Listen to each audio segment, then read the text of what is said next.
Amigos y amigas, bienvenidos nuevamente a El Amanecer del Cine. Por fin, después de tanto tiempo, regresamos al análisis de películas y como siempre, la mejor compañía. Abraham, claro que sí, aquí estamos nuevamente muy felices de regresar con esta sección que tanto nos caracteriza. Tú lo has dicho, Mafe, con estos análisis fue que todo comenzó y ahora, aunque tenemos nuevas secciones, mantenemos las raíces. Esa siempre fue la idea, avanzar y crecer, pero seguir siendo nosotros mismos y que ustedes, queridos oyentes, crezcan con nosotros.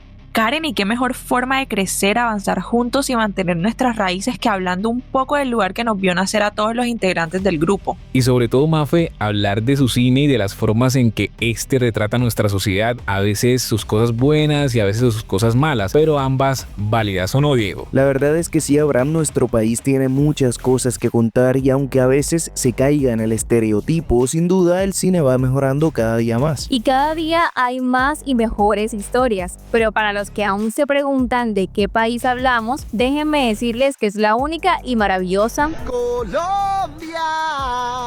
Me encantó, me encantó. Típico de Diego, Sí, pero soy, pues si sí, hablamos de Colombia, una tierra de belleza sin igual, población amorosa y leal, con cientos de historias que contar y aún así con un dolor que no se puede comparar. un dolor que se ve muy bien reflejado en la película que vamos a analizar hoy, pero que trasciende la pantalla grande, pues es el retrato de nuestra cotidianidad. Y sobre todo, Karen, porque es una historia real. Ustedes lo han dicho todo, así que no demos más vueltas y comencemos el análisis. Escuchas El Amanecer del Cine.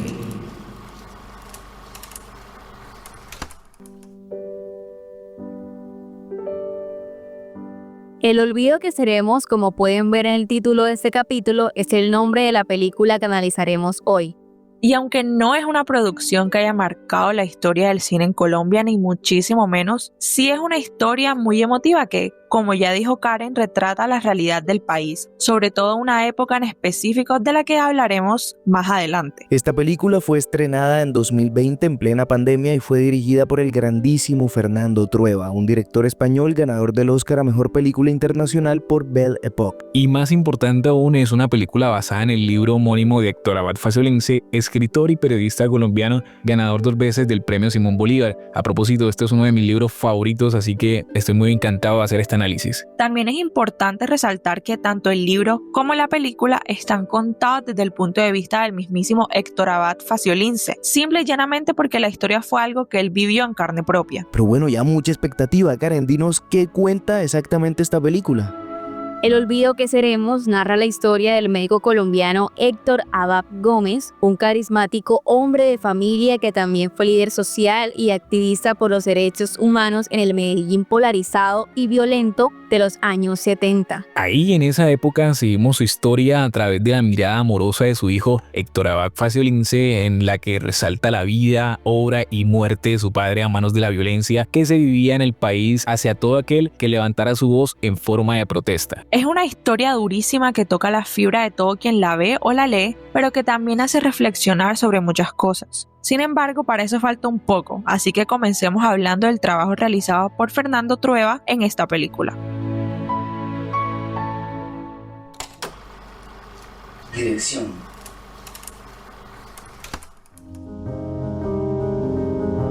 Diego, empezar a ver El olvido que seremos sabiendo que su director es un ganador del Oscar da una muy buena imagen y ayuda a entender la seriedad con la que se tomó su adaptación al cine. Efectivamente, Karen, y tiene todo el sentido del mundo porque el libro en el que está basado ha dejado huella en el corazón y la mente de muchos colombianos y seguramente de personas incluso de todo el mundo. Lo más seguro es que sí, Diego, y creo que su impacto está fundamentado en lo humana que es su historia y lo cercana que se siente, sea del origen que seas. Así es, Abraham. Entonces, cuando se anunció la película, la primera pregunta que surgió fue ¿cómo va a lograr el mismo efecto? Y fue en ese momento cuando surgió el nombre Fernando Trueba. Un director gigante, debo decir. Siempre me ha gustado mucho el cine español y Trueba definitivamente es uno de sus principales referentes, sobre todo por lograr darle uno de los 4 premios Oscar que tiene España en su haber. Ahora, la película es netamente colombiana, no fue una coproducción con España, así que la sorpresa al tener un director español fue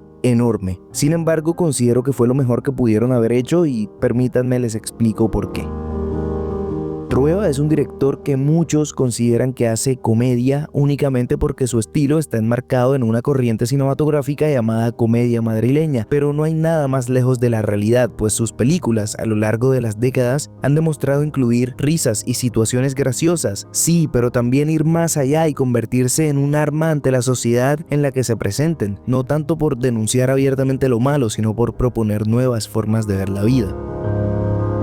Para poner un poco en contexto, Trueba tiene 70 años, por lo que nació y creció durante el franquismo, una época muy dura en la historia de España. De hecho, la represión que se vivió en esos años lo afectó directamente, truncando sus sueños de estudiar cine desde edades tempranas. Y por esta razón, de cierta forma, desarrolló un recelo por la dictadura y los regímenes autoritaristas que posteriormente plasmó en sus obras. Sin embargo, aunque esta oposición, por decirlo de alguna forma, era un tema notorio, entre las características de su cine también se distinguían aspectos como personajes jóvenes que crecen con una visión optimista sobre la sociedad, que son presentados de una manera muy humana, en la que en muchas ocasiones el contexto histórico queda en un segundo plano y se convierte netamente en un catalizador de la trama.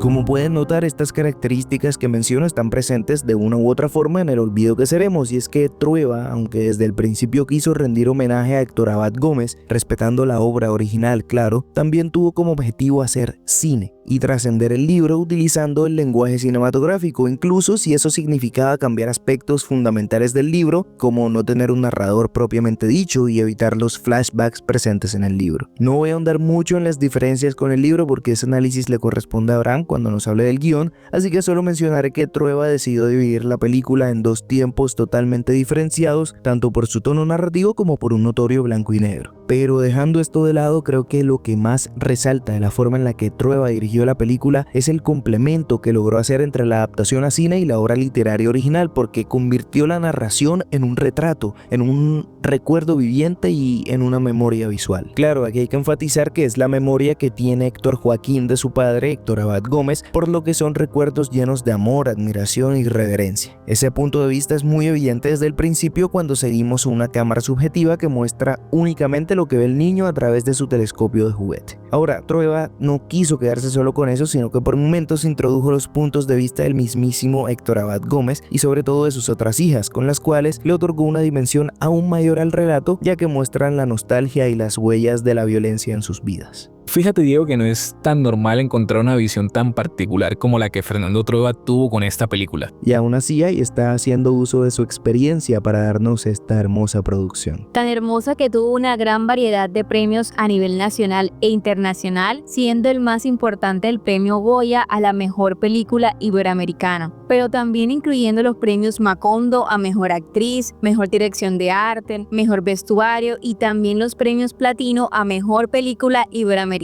mejor director, mejor guión, mejor actor y mejor director de arte. Yo creo que esos premios definitivamente avalan la calidad de la película, y si aún no les creen, pues cuenten con nuestra recomendación. Y créanle, Mafe, cuando dice eso, porque ella pasó mucho tiempo queriendo ver esta película y no se animaba a darle una oportunidad hasta que llegó el momento de este análisis. Hasta a mí me pasó eso, Abraham. La verdad es que no esperaba tanto de esta película y mira que hasta terminé llorando. Efectivamente, fuimos dos. Diría que todos, pero bueno, para saber la forma en la que logró llegarnos esta película, creo que hay que hablar de los actores, así que sigamos.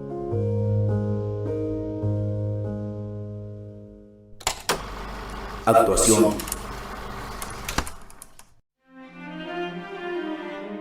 La actuación del olvido que seremos es uno de sus puntos más fuertes, incluso este aspecto tuvo la peculiaridad de sobreponerse al origen de los actores, pero eso se los cuenta Mafe mejor. Gracias, Abraham. Y sí, como tú lo dijiste, fue algo peculiar, pero permítanme y les explico. El proceso de selección del elenco para la película fue muy cuidadoso, pues desde el principio la producción entendió que para narrar una historia tan íntima era necesario contar con actores capaces de transmitir autenticidad y una dinámica familiar real. Por eso la elección del actor español Javier Cámara como Héctor Abad Gómez no fue casualidad, pues fue el mismo Héctor Abad Faciolince, autor de la novela, quien tras ver su trabajo en otras películas sugirió su nombre al director. Juan Pablo Urrego, quien interpreta a Héctor Joaquín adulto, Patricia Tamayo a Cecilia y el resto del elenco, quienes son actores colombianos con una amplia trayectoria, también fueron escogidos con mucho cuidado, priorizando la sensibilidad y su capacidad de mostrar personajes reales con grandes matices, que pudieran darle vida a una familia que se ve real en pantalla y se siente muy humana. Como ya dijimos, la actuación en la película es uno de sus puntos más altos, pues lograron que la audiencia se conecte profundamente con la historia, gracias a la sinergia natural entre los actores, o, dicho de otra forma, a la conexión tan genuina que logran transmitir, mostrándonos una familia amorosa, divertida y a veces incluso hasta caótica.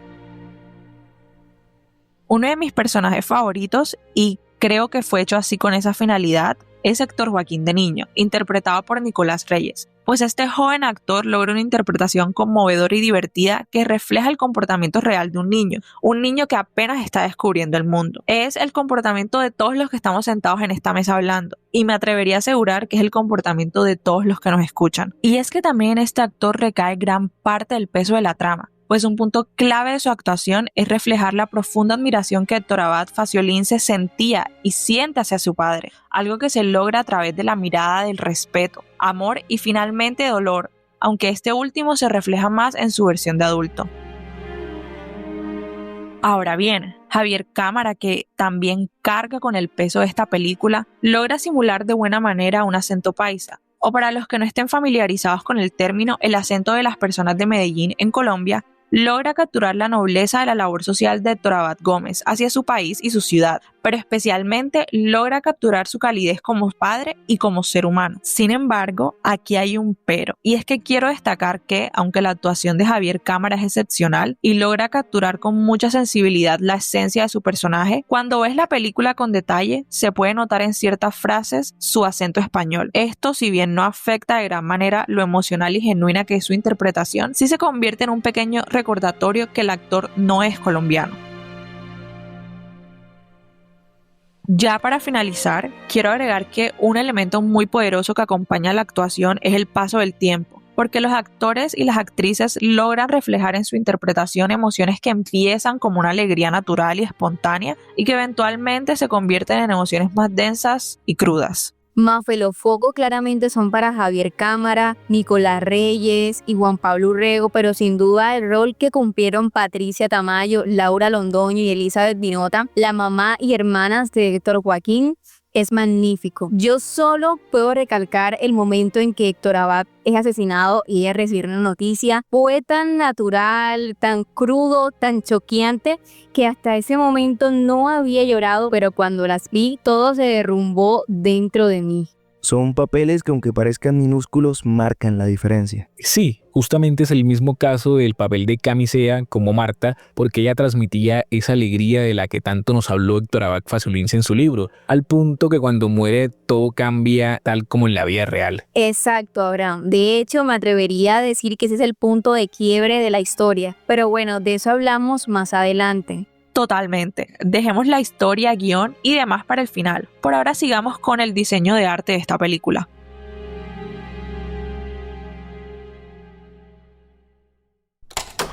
Diseño artístico.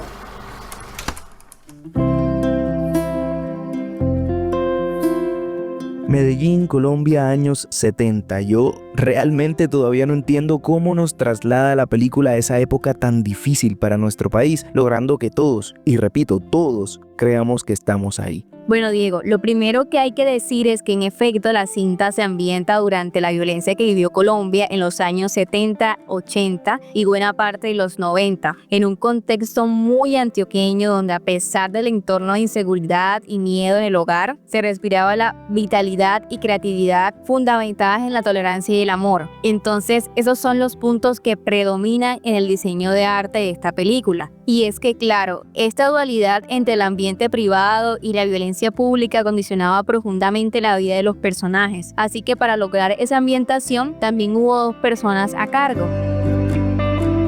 El diseño de vestuario estuvo a cargo de Ana María Urrea, mientras que la dirección de arte fue responsabilidad de Diego López, quien involucró a la vestuarista en el proyecto. Durante la preparación, la familia Abad Facio Lince visitó el set, lo que permitió que surgieran detalles íntimos y espontáneos que enriquecieron la caracterización, como las anécdotas sobre las prendas específicas que usaban los personajes reales, como corbatas de Héctor Abad Gómez, y elementos de decoración integrados en la escenografía para aportar mayor veracidad emocional.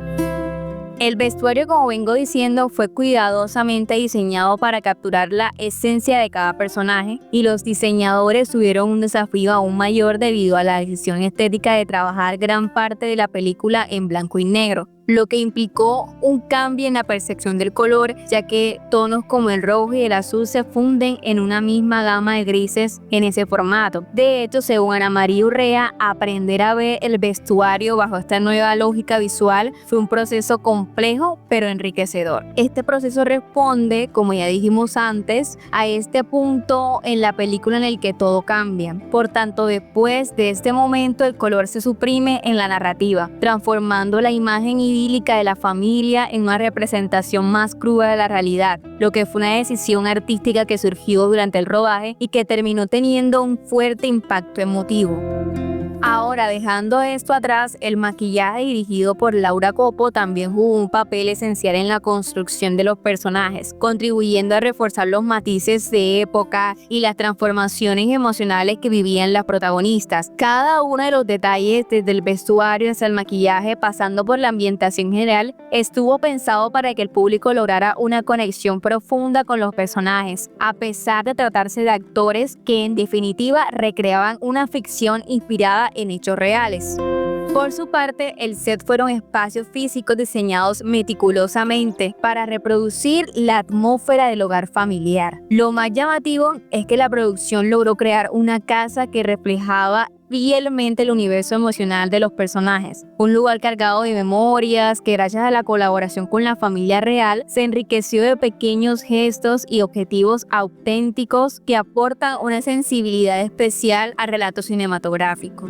Karen, es que haber hecho esta película sin tener en cuenta la vida real era cometer un crimen. La película, tanto como el libro, tanto como el hecho que se vivió en esta familia, son cosas que no se pueden obviar. Y eso que la película tampoco profundiza mucho ni hace tanto énfasis, por ejemplo en los barrios más vulnerables por los que se mueve Héctor Abad, suavizando un poco el relato y la representación, pero también demostrando que, como bien sabemos, es una película contada desde la mirada idílica de un niño que aún no entiende ni nota muchas cosas de la vida real, de la vida que no conoce, o al menos que no conoce tanto como su propia casa. Yo creo que ahí es donde reside todo, Mafe. Por esa misma razón tampoco se profundiza mucho en el periodo de violencia del país, más allá de lo necesario para justificar la muerte de Héctor Abad. Eso es cierto, Karen, pero siento que también fue un acierto porque hace diferente la película, logrando que no sea solo una película más que habla de la violencia, sino una película que habla de un hombre bueno que murió por la violencia. Pienso igual, Abraham, le da un aire fresco a la película. Sin embargo, no sé si te parezca, y a ustedes, chicas,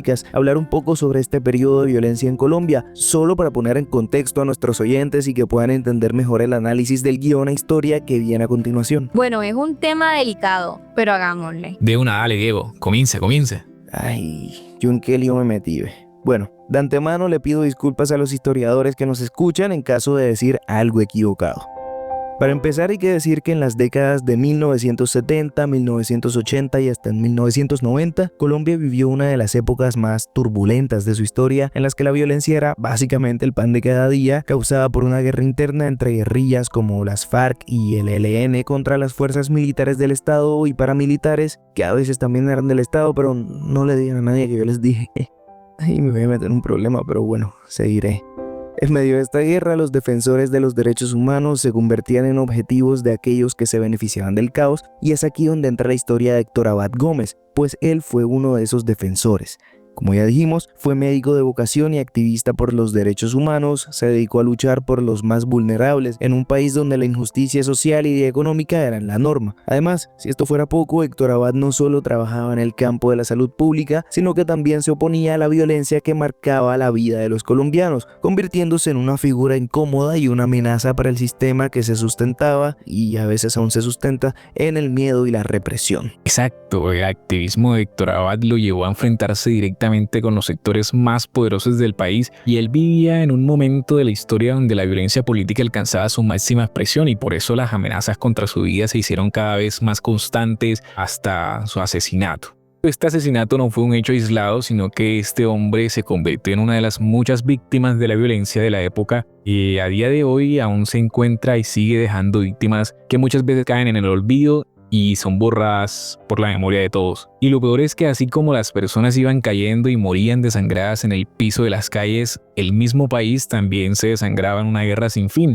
La violencia y la represión eran las fuerzas que marcaban la vida en Colombia, porque mientras las guerrillas luchaban por sus ideales y el narcotráfico cobraba fuerza, el Estado respondía con más violencia, creando un círculo vicioso que arrasaba con todo a su paso. ¿Saben qué es lo peor? Que la situación hoy, casi 40 años después, sigue prácticamente igual. Tenemos grupos criminales, narcotráfico, desplazamiento forzado y un abandono del Estado en regiones que finalmente causan desigualdad, falta de justicia y especialmente impunidad ante lo que sufren. Es triste por no decir más. La verdad es que sí, pero bueno, al menos el conflicto armado ha disminuido con los acuerdos de paz, y aunque la violencia siga arrasando vidas, creo que hemos encontrado la forma por medio del arte de evitar que las memorias de las víctimas sean borradas, de evitar que el olvido se apodere de sus historias y que finalmente todos dejemos de pensar en nuestras vidas como esa frase de Borges que utiliza por título el libro de Faciolince y la película que analizamos hoy, que dejemos de pensar que ya somos el olvido que seremos.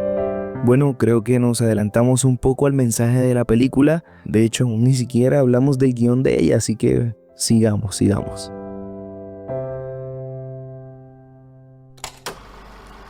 Guión y desarrollo de personaje.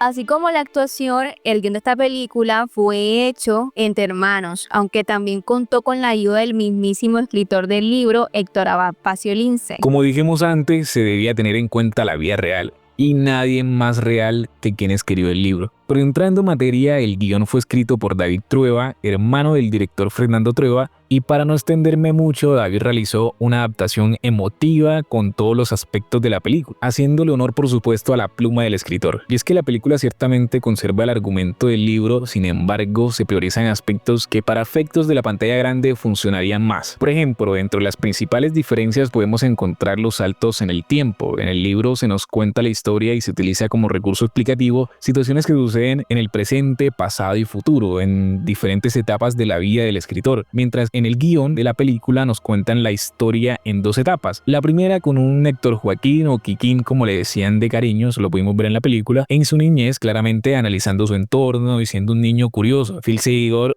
a su adorado padre. Y la segunda con un Héctor un poco más maduro y consciente de la figura que su padre representa.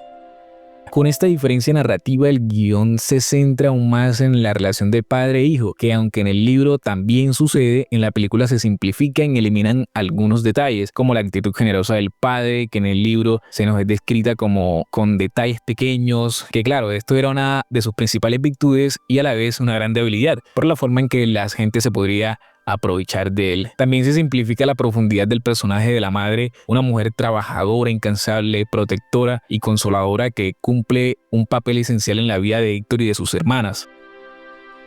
Un aspecto que considero que también simplifica es la muerte de Marta. Ya lo hemos mencionado varias veces y es que este hecho es el punto de inflexión en la historia de la familia y por eso fue descrito a profundidad en el libro. La muerte de Marta es un momento crucial y en el que cada uno de los miembros se ve afectados, en especial el padre, ¿no? Convirtiéndose en uno de los catalizadores para que Héctor Abad Gómez finalmente tomara la convicción de luchar por sus ideales más asiduamente, y es totalmente entendible. Después de todo, perdió a alguien muy valioso para él y cree que no puede desaprovechar el tiempo. Es bastante curioso lo que sucede en este punto de la película porque el guionista cambió la voz de narrador del libro por momentos y silencios más detallados de estas situaciones que marcan la historia del padre. En el libro, Héctor Abad Faciolince, a través de su voz, tiene la libertad de describir cada detalle y explicar todo sobre la historia, pero en cambio el guionista le deja ese peso narrativo a la capacidad de interpretación de los actores. Ahora bien, el guión conserva la lucha ideológica de Héctor Abad Gómez, la cual es conflictiva para los dos sectores polarizados de la sociedad colombiana, y este aspecto finalmente nos va preparando para su muerte, que debo decir aquí es un poco más gráfica y hay lugar para el dolor, un dolor que nos quiere compartir tanto el guionista como el escritor. Por último, el guión comparte con el libro el ser una carta de amor a la familia, a la relación de amor inquebrantable de padre e hijo y, por supuesto, lo que ya les hablamos, la dura realidad social del país que, aunque no es nueva, nunca deja de ser dolorosa. Dolorosa y desgarradora, Abraham, tanto como los gritos desesperados de Héctor Abad al ver a su padre muerto en el piso.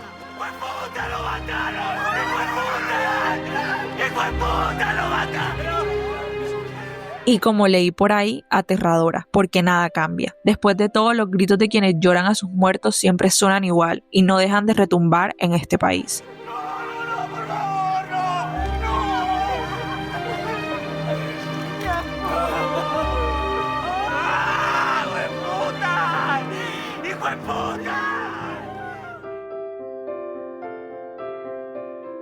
Creo que ya notaron que El olvido que seremos es una película que nos tocó a todos, y es porque habla de la importancia de preservar la memoria, y a su vez trata de mantener viva la memoria de Héctor Abad Gómez a través de los ojos de su hijo. La película y el libro tienen una intención muy clara, y es que no olvidemos quién era, lo que hizo y todo lo que él representaba, porque él, como dice el diálogo al final, era un buen hombre y no merece, así como muchos otros, ser olvidado entre la violencia y el paso del tiempo.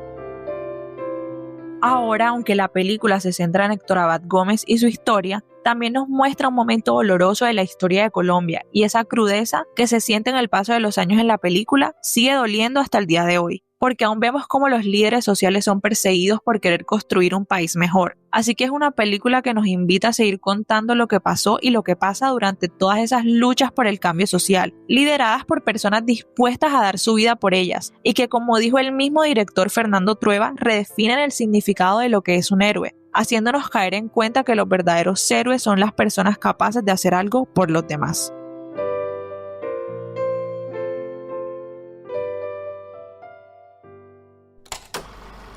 Datos curiosos.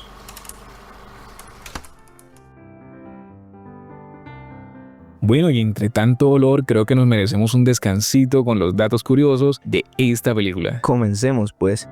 Primero, Fernando Trueba se obsesionó con hacer que esta canción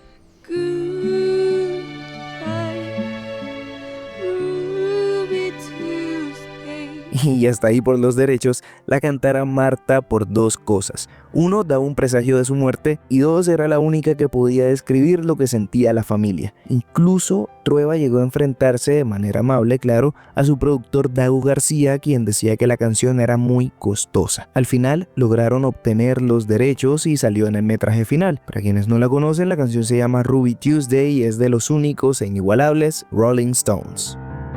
Número 2, ya hemos hablado de la necesidad de acudir a la vida real para hacer esta película, y resulta que en realidad, sin la familia real de Héctor Abad Gómez, su esposa e hijos, esta película no se hubiera hecho, porque no fue hasta conocerlos y hablar con ellos que el director dejó sus dudas de lado y se convenció a sí mismo de hacerla. Tercero y último, en la escena del nacimiento del hijo de Mariluz Abad, el bebé que iban a utilizar en un principio no paraba de llorar y por tanto no permitía grabar la escena. Ante esta situación se decidió utilizar un bebé de reserva que era más dócil con el elenco. Con esto cerramos el análisis y el capítulo de hoy.